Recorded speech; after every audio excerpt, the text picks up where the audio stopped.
Okay, it says we're live. I'm Gabe Ripley. I'm here with Fawn Baker, and this is Monday morning at 11 and change. And this is the Tattoo Weekly. We'll be moving it up to Tuesdays coming up, so if you want to catch us live, but we've been doing them Mondays.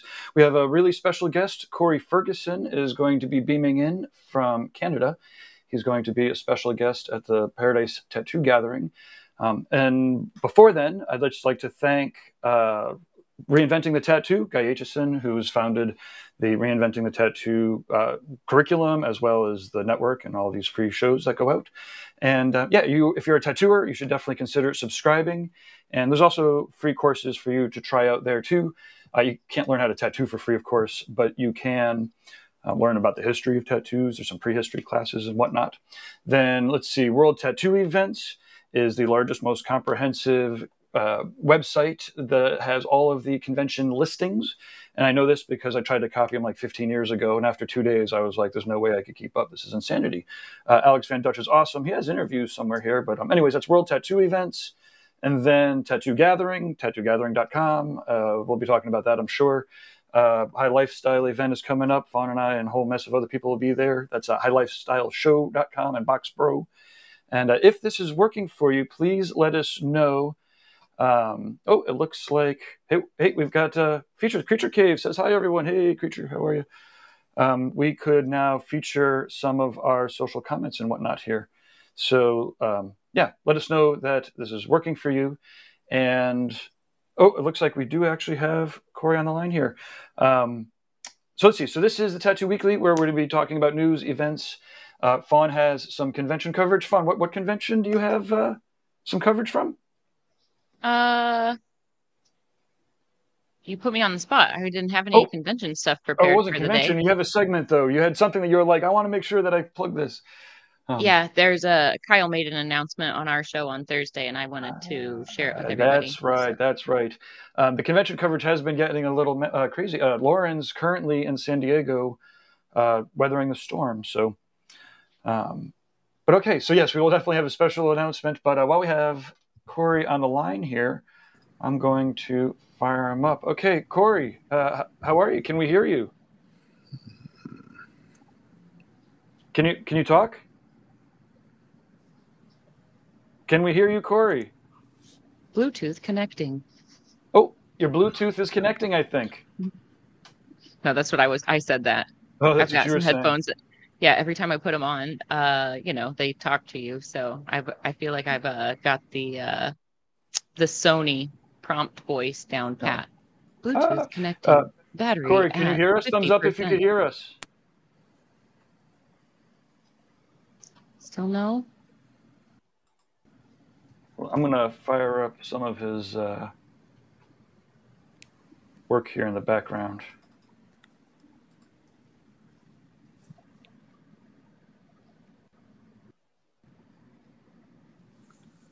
Cory. Oh, nope. Maybe do you want to pop out and pop back in?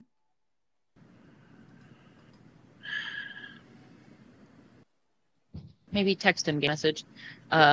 It's been a few years ago now, but I can't even think of what year it was. Maybe 2018 maybe. But Russ Abbott had a launch pad event. It was a 2-day event in Georgia, and that's the first time I actually had the experience to meet Cory in person, and got to bask in all the tricks that he handed down to us. That not that I do a ton of geometric stuff, but when I do, man, those tricks still come in handy. So yeah, he's been a long time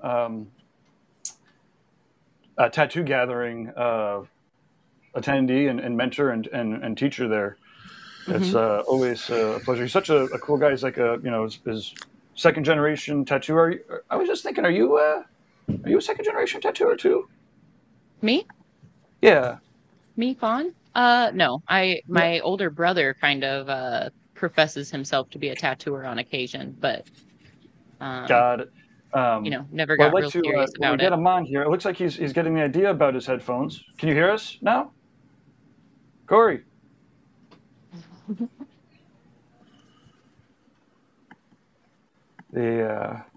Well, hey, you know Yeah, what? Why don't we? There we go. Oh, was that him saying "Here we go"? There we go. Yeah. Mm-mm. Finally. There we go, Cory. Hey, how you doing? Sorry about that. I had That was not the thing, worst of technical difficulties. okay. Welcome. Thanks for joining us. Thank Taking you. time Thank out of your day. for having me. Absolutely. You both.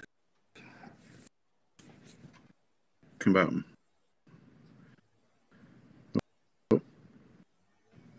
I don't know if you could hear a minute ago, but I was talking about Russ's Launchpad event, and that's the first time that I'd actually like gotten to have any like one-on-one conversations with you or anything. Okay. But that's even been Yeah. a few years ago.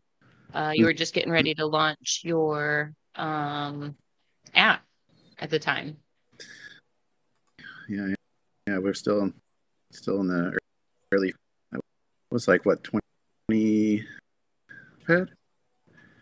Was it 18, 17? It was. Yeah. I know I've we lost were track. I'd have child. to like look at my So poster. it's been June of 2018, like 5 months later.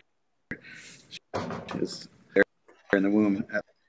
And that's crazy. So So that was one of the very first apps for the that was coming out, huh?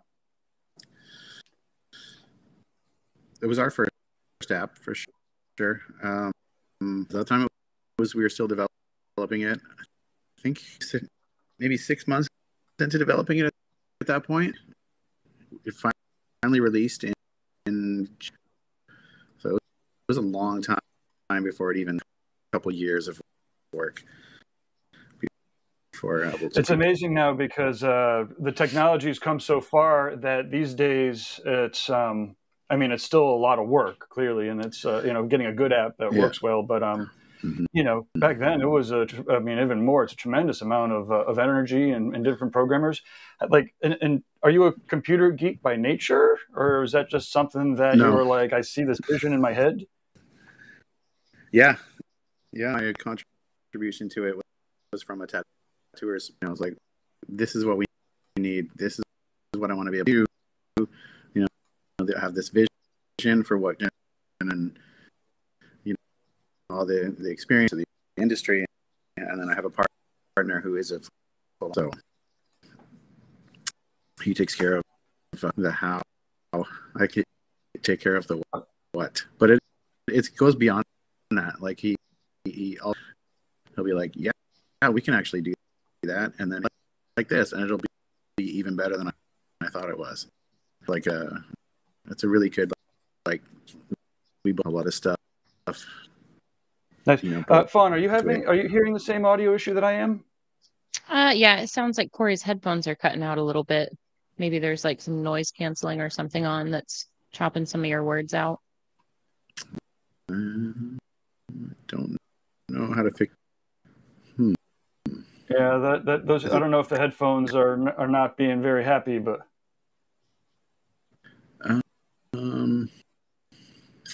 Are you on a phone or on a computer? It's on the computer, on a MacBook.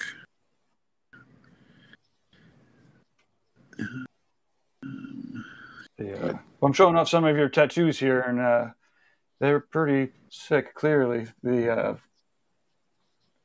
I've got. I still have the one in the palm of my hand here that stayed in real nice. Awesome. Good. Very good. Out consistently. Yeah. Work.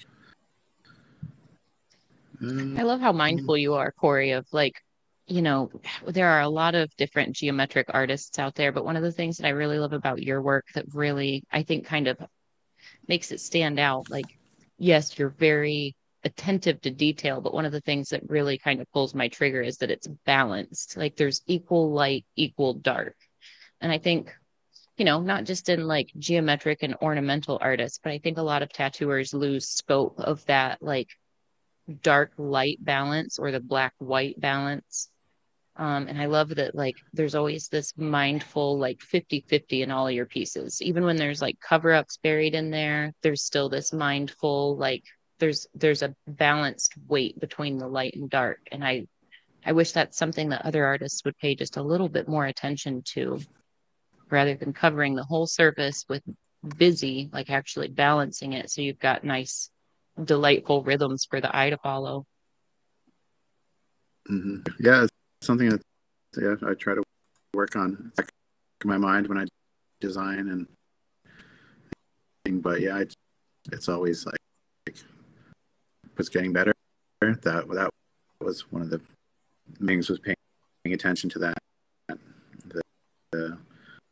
Some busy, some not so busy. Although it's yeah, and if I said sort of one of my that I look for, if I find it to be a great, it's like, yeah, whether some contrast, some dark and like that. It's easy to just like on there, but like I think the best have a good grasp on composition. Well, people are digging it. You got to ditch those headphones, man. It's killing me. They're like cutting out like every third, every little bit. It's or maybe you could beam in off of the phone or something. But people love your work.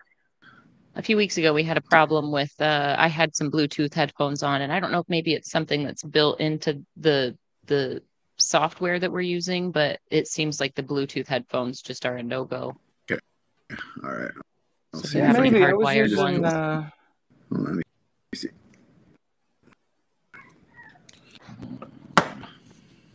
I'm just trying to troubleshoot. You know how sometimes with Bluetooth there's that delay, and I think that's maybe what we run into. Or if it's going through a phone, I'm pretty sure. Can you guys hear me now? I guess, definitely need to figure out. How about now? Much better. Yeah. Okay. This is, I think, just the computer. Yep. So, all right. I think we're good there. Should be okay. It's better. It's a little scratchy, you think, but I'll turn you down just a tad. Let's see. A little scratchy. Well, anyways, This is what we got. All right.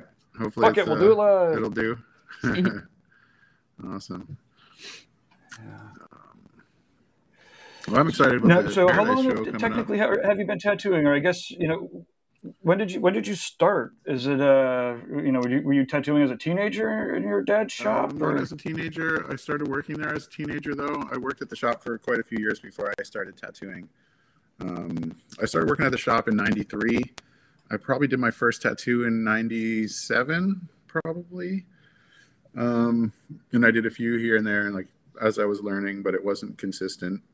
And so I started full-time tattooing as my job in May of 2000. So I always kind of like set it from there, but really I've been tattooing. Okay. My first tattoo was probably like, I've been doing tattoos since '97, technically. So yeah, I made needles for a long time. And you haven't gotten bored of them yet? No, not at all. It's crazy. I love it more than ever. I'm sure everyone says that, but it's true. It just gets better when you really, when you put your all into it and you love it. And you keep progressing. It really just gets better. A fair amount of, there's a fair amount of people on the internet I hear complaining about tattooing. I mean, maybe they're complaining about everything, but some people will just complain about everything. But like, I mean, I guess there's little things to complain about here and there, I guess. But like overall, it's the best job in the world. I literally every day I'm grateful that I get to do this for a living. Like I'd never ever take it for granted. I mean, tattooers have their own little like shop talk or like industry insider talk, like, oh, the client did this, and it's mostly, for me, it's just funny. But yeah, when somebody really harps on it, I'm like, I don't get it. I'm like, how do you not love this? It's crazy. This is the best thing you could be doing. You're so lucky. Like we're all so lucky. It's hard to disagree with you. I mean, it's impossible for me to disagree with you there. And yeah, look at this. Whew. But yeah, the internet's a funny place. People's a lot of negativity on the internet for sure. Yeah, what I love is the way everybody is an expert on the internet too. Yeah, it's my favorite. Yeah, after Ink Master came out, I would get like kids in high school commenting that my shading should have been smoother and things like that. You know, like, yeah, sure, all right, thank you. Yeah, it's so funny. Is that do you deal with many haters, or I can't imagine. Not really, not too much. Yeah. What about the style like back in the day, right? So 30 years ago, how many people were doing the black work? Obviously, like Leo was doing, you know, with tribal, and but what was it like? Just the scenery. Was there? Did you have to build a clientele, or was it easy? Absolutely, yeah. I started doing it maybe around 20 years ago, maybe a little before that, 2021. But yeah, it was relatively unknown. There was a little scene happening in England, which I happened to, you know, rub elbows with. I was in the right place at the right time. But then, like, for me being the first person to like bring that style back to North America, yeah, it was uncharted territory. I would describe stuff to people, and like, I'm like, oh, we could do something cool, and it'd be kind of like this. They're like, what is that? You know, like, I would have to sell people on it a lot, you know. And it wasn't hard because you just show them something. They're like, damn, that looks cool, because right away it looked. It's a very, you know, aesthetically pleasing style, so it wasn't hard to sell that way. But it's not like they came in asking for it, you know. So, sure. Who were some of those tattooers that you went over to Europe to check out? I got to work with Thomas. He's on. Oh, fuck yeah. You know, I worked with him for quite a while at Bugs' shop, Evil from the Needle, and then Thomas was very good friends with Zed Lahed. Zed is, you know, the all-time godfather of this style of work. Classics. You were in the right spot at the right time, huh? Absolutely. At one point, me and Thomas were working at Evil from the Needle, and about 5 stores down, Thomas Hooper was working in the basement of this other shop, tattooing in this little studio. Yeah, it was like, talk about right place, right time. Absolutely. And then Zed was a couple tube stops away, and it was cool. I have a picture of me and Thomas Hooper tattooing Thomas at the same time by hand. Oh, amazing! Forever ago. And then your studios back in Canada were were filled up with tattooers that were pretty slamming too, huh?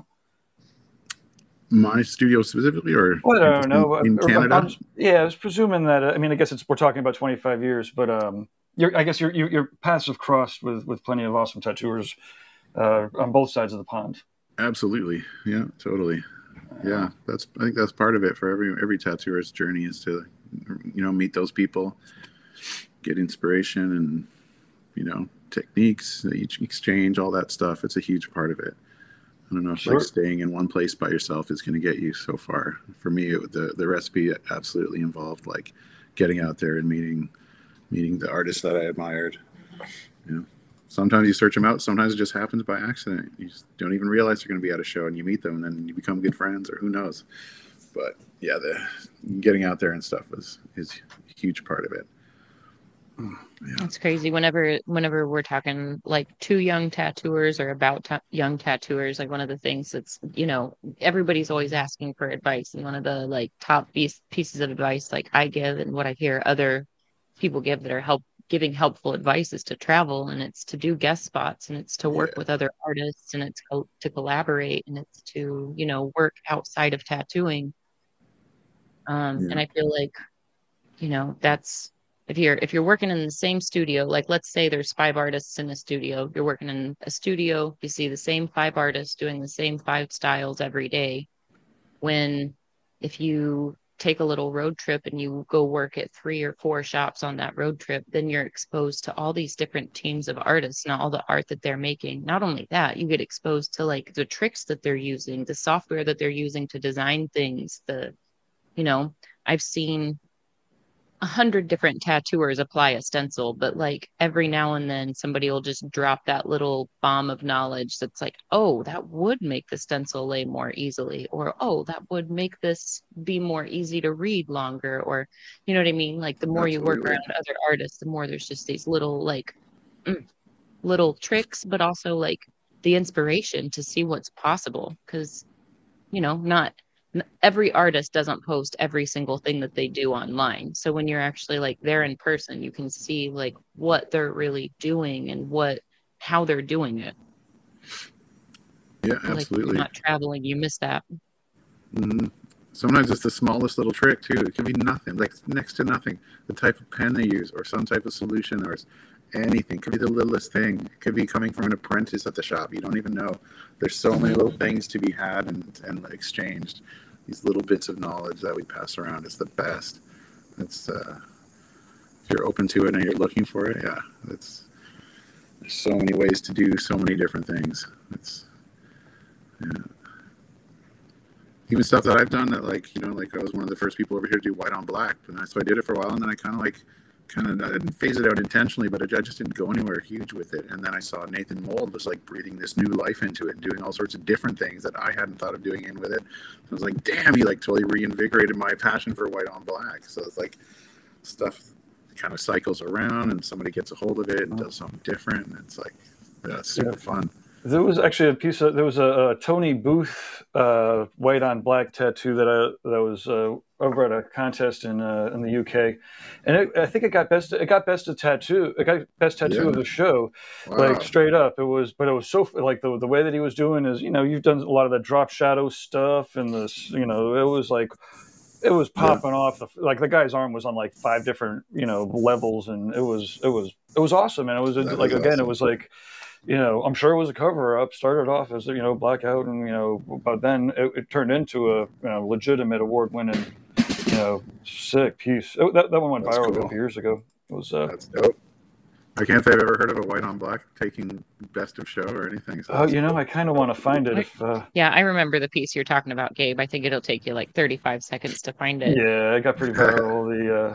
But that was one of those, like, I started showing that to my clients that were coming to me at the time for cover-ups left and right. And I was like, I mean, if we could do something like this. And at the time I was doing, like, for cover-ups, I would do what I called tribal, not tribal. Like, it'd be like, I mean, the only way we can vary that is with a whole bunch of black. So I'd build, like, these tribal shapes, but I'd make them look 3-dimensional, and I'd use, like, colors in them, and I'd make it look like they were, like, extruding from or into the body.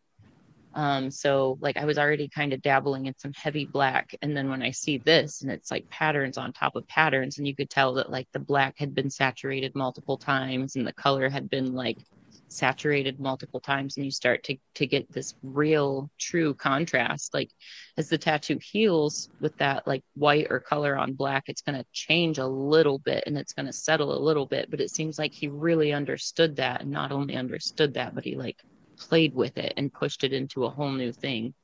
And it's one of those, like, some tattoos can be done in a day, some tattoos can be done in a few days, but like that style of tattooing is something that's done like session after session, layer after layer, and it takes a lot of faith from the collector. Yeah. But then to see what is actually possible over top of black work when there's like the follow-up dedication is pretty like inspiring. It makes it it just gives us more options and opportunities. Don't do it. One of my coworkers is walking through, making a mess. Okay, I found it. Or at least I found a Yahoo News with it in it. Let's see here. Okay. Yeah, I've seen there this we go. one. Look at all those layers. Well, yeah. And, maybe we saw it a little farther along. Maybe not. I don't know. It was, I remember seeing it being like, hell yeah. Yeah, I remember that piece. That's probably one of the first ones I remember seeing around that time, where like I was like getting re excited about white on black. That's probably one of the pieces around that time for sure. Yeah, so that one's been a while now, I imagine. That piece is probably like maybe getting close to 10 years old, maybe 7 or 8. I don't know. I'd love to see what it looks like now. That's a really good point. Yeah. That was years ago. Yeah, as far as the like white on black renaissance, that's the one I would say. That's the white on black renaissance. That's a good way to put it. Yeah. So now, obviously, with all of the math and geometry going on, and the imperfect nature of the human body, how the fuck do you like do that? Oops, I just got us a point on YouTube for that, but I don't even know like how you do it. I would like the layouts and stuff like that. Yeah, I mean, so obviously you must be stenciling a bunch. I mean, you're drawing some of it on the skin. You have to make it the seams work. Like it seems like it's hard enough. People need to come up with tricks just to make bands look right. How do you make math look right? Yeah, that whole thing is like kind of one of the like final frontiers for me personally. Like as far as career goals and stuff I wanted to do with geometry and stuff, is like the seamless question was how do you do that? Because you're not going to do it with a stencil. You're just not. I mean, you can, but it's going to take forever. A long time ago, Pat Fish, the Queen of Celtic, she tackled this leg piece on our friend Colin Dale from Norway or whatever. She did a piece on him, like a seamless Celtic piece on his entire lower leg. And like a few of us actually got to at different points go in and like contribute to the piece. I did a little bit of shading at one time at a convention, but Pat and her assistant did the layout, and it was a lot of work, a tremendous amount of work back then. That had to have been like 15 years ago maybe.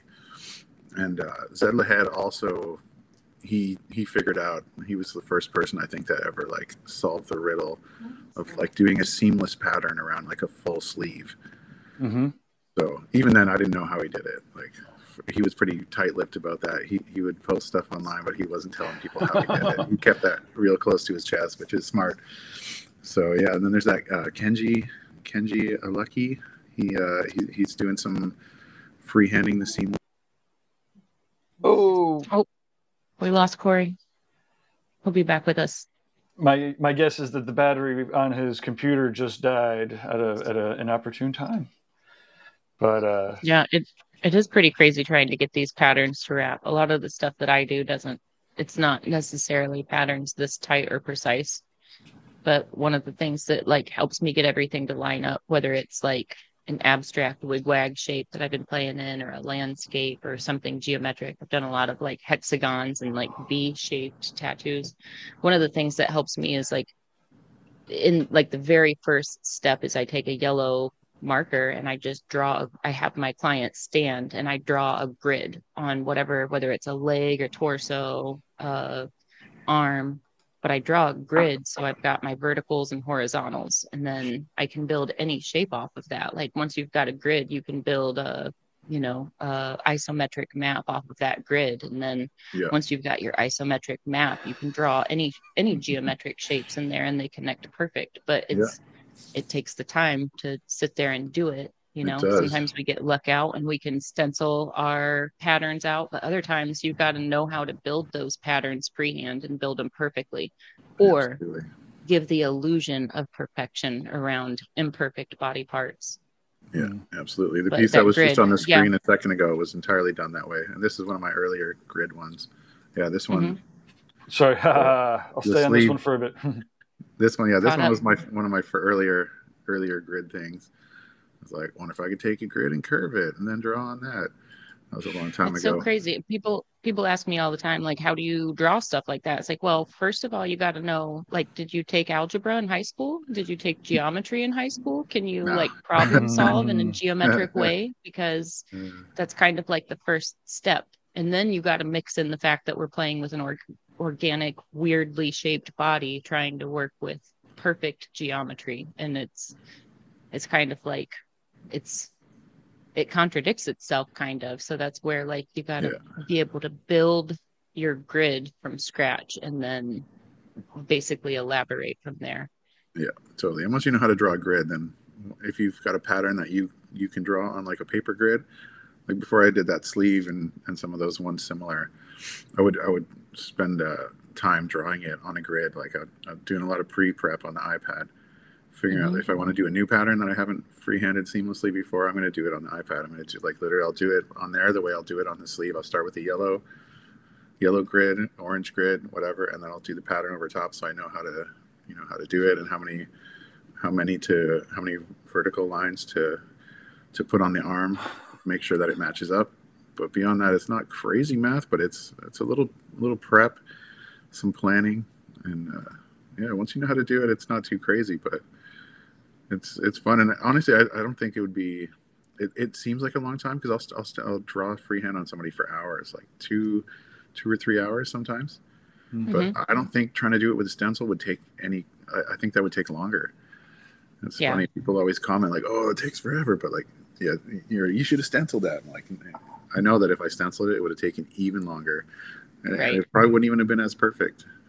Well, and then the other thing is when you take the time to draw something freehand like that, when like you could call it a challenge or you could call it an opportunity, you've built that pattern from scratch by hand on the person. So once you spend 2 or 3 hours drawing it, you go take a break, clear your brain, whatever, whatever your process is, and you sit back down and you are ready to tattoo it. That design is so fresh on your brain, and you have all this muscle memory in your fingertips that are going to help you just like fly through it, because you literally just built it, like, and you built it from scratch, analog.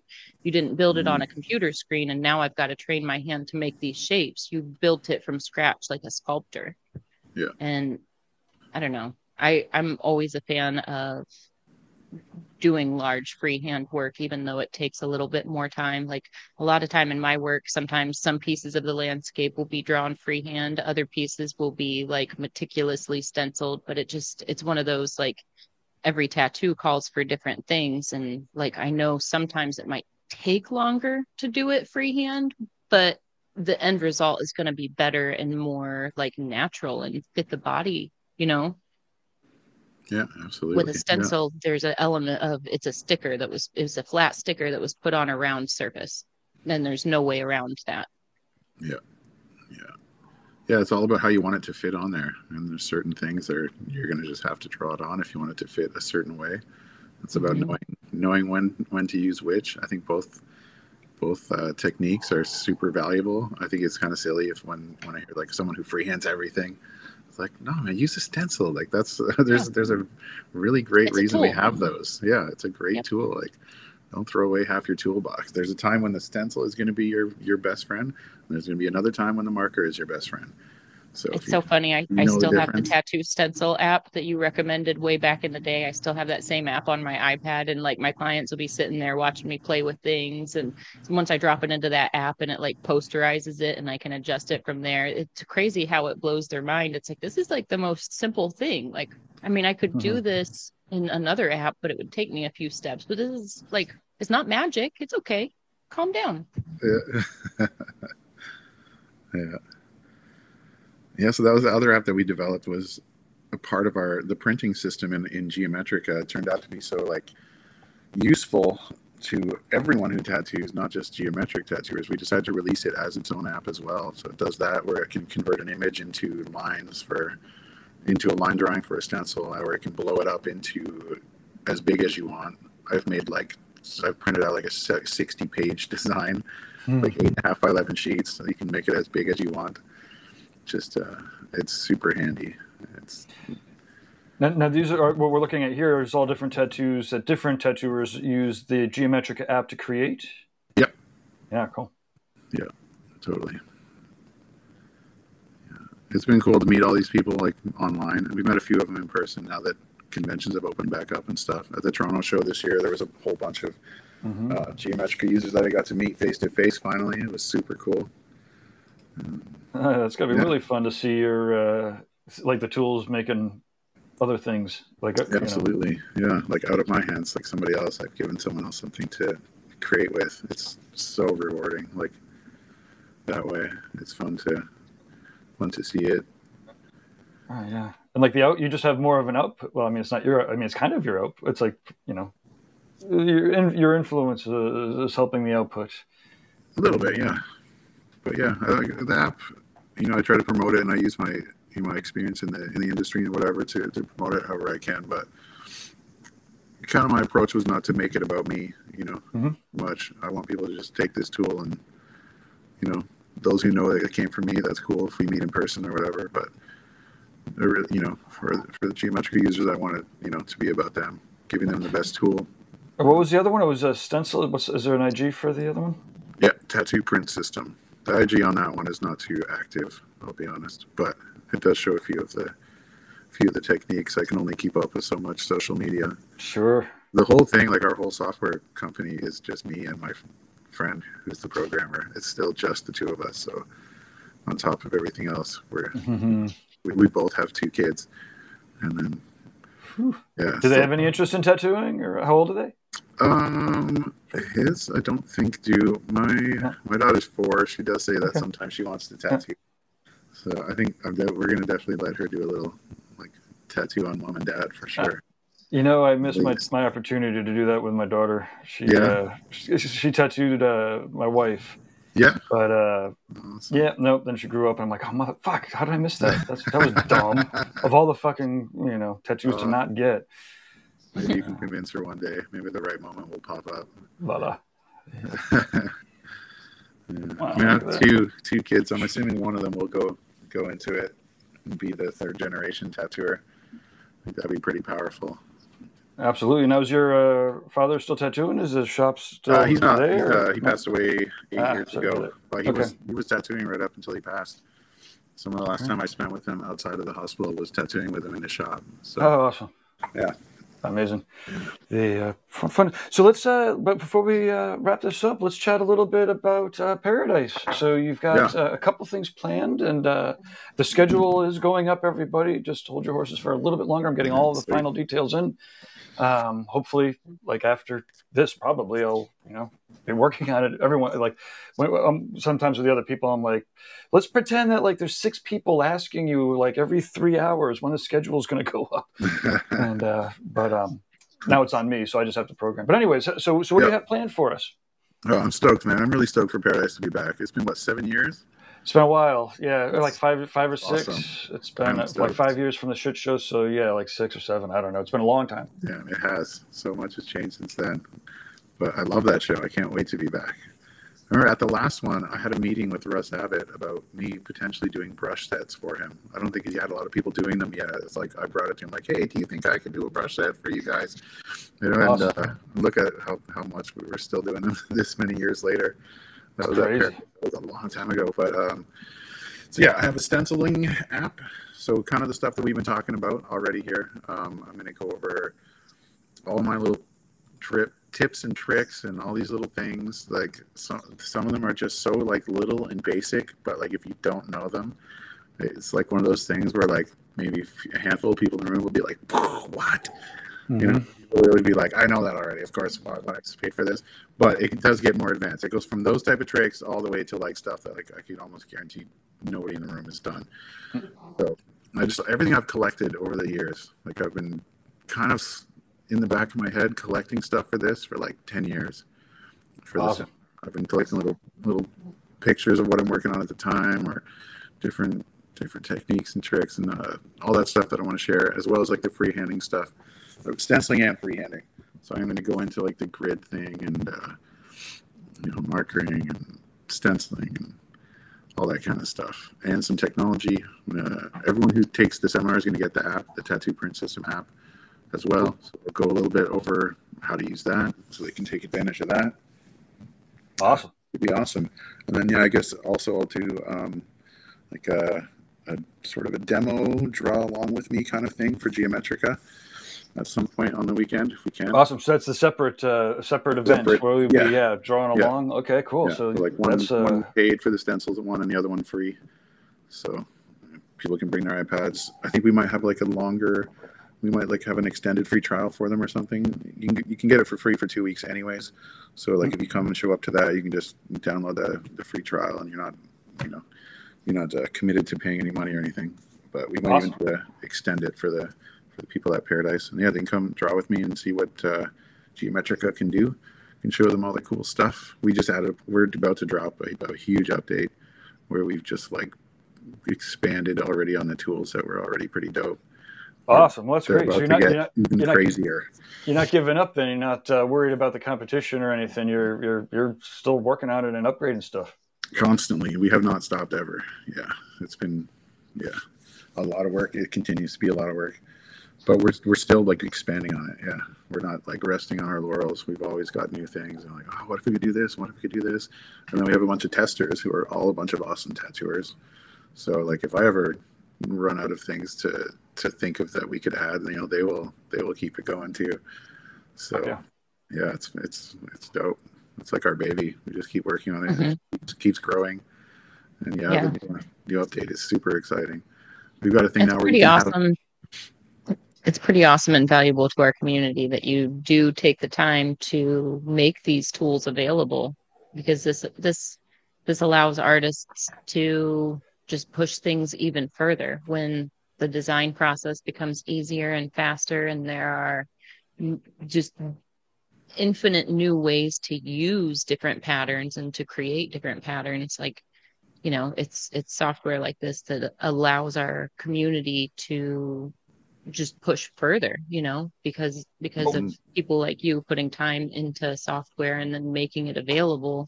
You know, every artist out there now has the opportunity to build upon what you've already taken the time to do. And that's, you know, I guess I'm just saying, I'm on behalf of the tattoo community. Thanks for taking the time to do that. Oh, thank you. Yeah, I love it. So it's such a huge, like, it's been a passion project from the get-go. It still is. Yeah, just want to keep making it better, keep growing. Like, it's kind of fun. Do you think your father, when he was like starting off tattooing way back in the day, had any idea? I mean, you would know. He would have told you. But what were his thoughts on the tattoo world from and the changes? Maybe we could wrap up on something like that. Talk about like an old story. Yeah, I mean, nobody back then would have had any idea how it was going to get. I remember like when I started working at the shop, like in almost 30 years ago, they used to talk about the bubble back then. And like it's gotta pop. Yeah, they're like, this is as big as it's gonna get. This is so popular because bands on TV were doing it and showing off tattoos on MTV and all this stuff. So everyone was like, oh yeah, this is it. This is as big as it's gonna get. And it was like, my God, not even close. So to see where it would have gone, I don't think my dad or anyone could really have had any idea.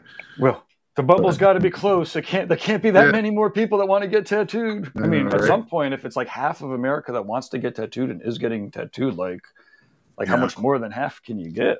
Yeah, totally. But I'm sure he had no idea that any of this stuff would have happened. It's fun to think that, like, his influence on you, and then your influence on the people, and then their influence on other people, and then there's somebody, there's other tattoo computer geeks that are like, wait a minute, I can make an app even though like I'm not Apple. Yeah, totally, absolutely. Yeah, and in the end, I got to like return the favor in a way, because towards the end of my dad's career, he was like doing a lot of Geometrica and dot work stuff. Cool. Got into that, which was super awesome. Yeah. Amazing. It was very cool. How could people get in touch with you? What's the best way for people to reach out and get tattooed by you? And to get tattooed by me, the best thing is to email my shop, tattoos@live.ca. And it's pretty awesome email address we were able to score. Bam, 30 years ago. Right. And otherwise, just Instagram. Yeah, just my Instagram or the Geometrica Instagram. If you have any questions about that, I'm on there. Geometrica Instagram much more than I'm on my own. I've kind of like let mine die out a little bit. Unfortunately, I'll get back on it. Whatever. But with the kids and the Geometrica one, I've gone like full speed on the Geometrica one. I've got it. We're almost at 200K now. So. Awesome. Oh man, that's a lot of people there. Yeah, it's been pretty good. Well, I mean, the work on it is looking stellar too. So I mean, it's that's awesome. 200,000 people on an IG is a good chunk of people. Yeah, totally. So I do tech support on there pretty much almost every day, and I'm on there quite a bit. So if anything Geometrica related, that's the best place to ask a question. If you want to get a tattoo by me, email the shop, tattoos@live.ca, and otherwise you can check out my personal Instagram. It's awesome. Sweet. Well, thanks again for joining. We're Fawn's gonna. I teased it a little bit. We've got a great piece of news for people that have been following the Reinventing Network, at least. Fawn, you want to let us? Well, so Cory, you're more than welcome to stay. Yeah. We got just a 5 minutes, 10-minute segment, and yeah, absolutely. I'd love to. Yeah, awesome. If you want to screen share, Gabe, let's see. I believe it is an hour and 3 minutes on our most recent stream. Kyle kind of gives us a little bit of an announcement. I would screen share it, but I didn't do a test on the sound before we were live. On the YouTubes? On the YouTubes. Okay, let me we put him on the spot, so gotta. Would this be under a video clip? Is that a? I don't know if it's under a video clip, but if you go to like the stream of our entire episode at 1:03. That's what you were saying. I see what's going on. Okay, so I'm here on the Reinventing YouTube channel, and the previous. These are the past live streams. This is let's see here. So we've got touch. Okay, so. Yeah, I'm actually. Oh, yep. Cheers, man. Thank you very much. Let's see. I believe it's the one with the Slimer there. Got it. Commercials, Oh Gabe? boy. I know. I'm on the Reinventing channel here. It's okay. It's okay. Yeah, if you go to 1 hour and 3 minutes, he's got an announcement for us.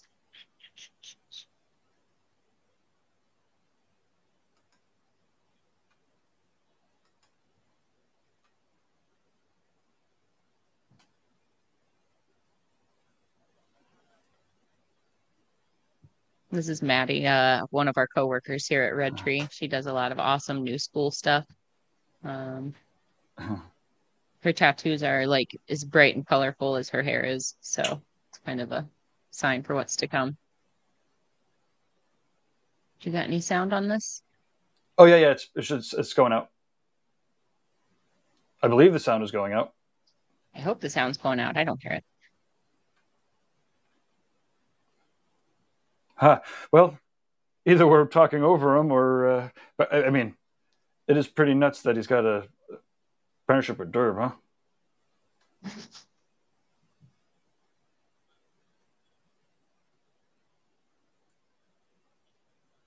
huh?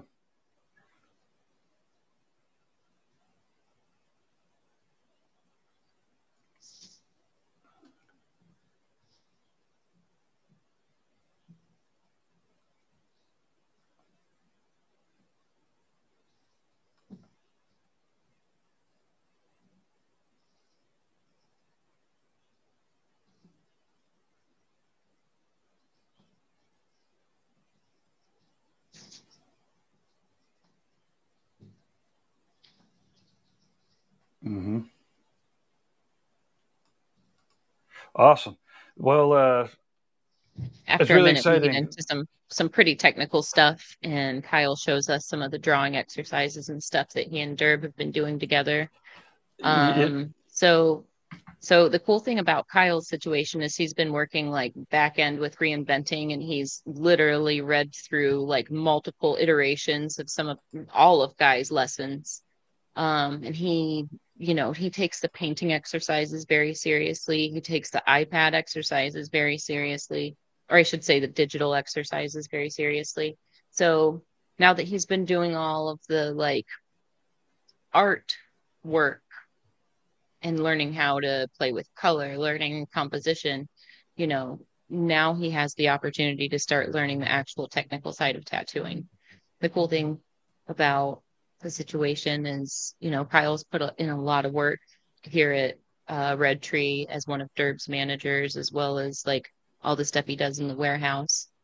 So it's really cool that now he gets the opportunity to actually learn the inside of tattooing. Durb's breaking him down. They're gonna tattoo pig's feet soon. He's tattooed some fruit, I believe. He's doing a lot of drawing exercises, and like how you build up muscle memory in your hand to make graceful, clean, beautiful lines, things like that. But Durb's breaking him down. Like he's teaching him about coil machines. He's teaching him about needle making. Obviously, there's a huge dose of tattoo history that's happening. Like he's pulling Stony St. Clair's books off the shelf and learning from those original drawings. And he's got like this massive tattoo and history library to work with that Durb has, collected over the years. So it's really a pretty special thing. Durb's so busy, it's not often anymore that he takes on an apprentice. But if you know any of the people that Durb has apprenticed, they have become incredibly successful artists in their own lane. Recently, there was Rusty Dornheckler, and that's been years ago since Rusty apprenticed with Durb. Before that, I know Hoffa did his apprenticeship with Durb, and he's a wonderful tattooer. Anybody I can think of that Durb has taught along the way, anybody that works with Durb grows as an artist. Anybody that has the opportunity to learn from Durb, the standards are so high. And, you can look over Durb's shoulder and see the same things that he's telling you to do. He's actually applying them, and it makes beautiful tattoos that stand the test of time, that are technical, that are clean. Like, Durb's definitely got his own style, but that style definitely sticks to a lot of the classic technical tattoo rules. So Sure. it's a pretty awesome opportunity. I mean, you could see, or everyone that's watching can see, like, the amount of work that Kyle's put into it too. Like, so I've just been You've scrolled way scrolling and back, Gabe. scrolling and scrolling and scrolling. I'm going all the way back, right? So, like, this is what I think when he started around reinventing, doing some of the reinventing exercises. Yeah. And I remember to go from this to what he's doing now is so wonderful. I think this might have been the homework exercise that this was one of the first exercises that guy sent over to him. And but yeah, but like, this is just such a, I mean, he's drawing and painting and doing the exercises, I mean, every day.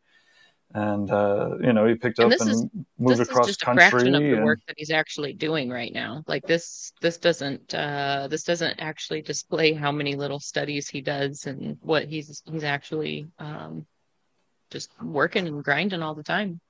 He's awesome. He's definitely hungry to learn and putting the work in. So I guess it's a huge congratulations to Kyle, because how long have you been calling him the apprentice hopeful? He's not the apprentice. It's just turned into a joke. It's turned into a joke over the last couple of years. Like, Kyle, the apprentice hopeful, the intern, we've got all the different names for him. It's better than the apprentice wannabe. Yeah. Yeah. Yep. The apprentice hopeful has graduated to the apprentice. So and to your point, now it's all on him. Like, if it's up to him to screw up, but he won't. Like I said, he worked hard, and again, traveling across the country to the land without with uncertainty, it's great. So there's hope out there, everybody, but it takes a lot of work. Remember the first time Kyle came out to Jiminy Peak and he was all like quiet and barely spoke?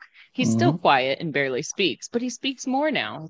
It's just wonderful. Like, he's, as well as growing as an artist, he's like kind of coming out of his shell as a person, and it's been wonderful to kind of watch that unfold.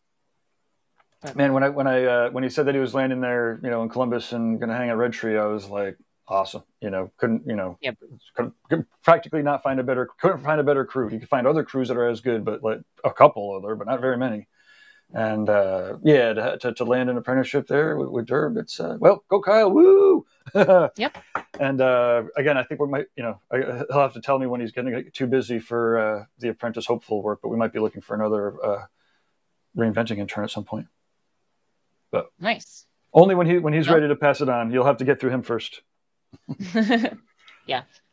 The apprentice hopeful, then the intern, now the apprentice. Oh, but awesome. It'll work out.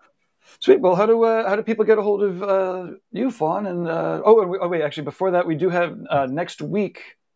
Do you remember who our guest was for next week? You shot me the list over, but I've been incredibly busy and my mind is stacked with things. I don't. Let's see if it comes up quick. It's either going to come up quick. Oh, it will. Well, we do have guests lined up for the next 4 weeks.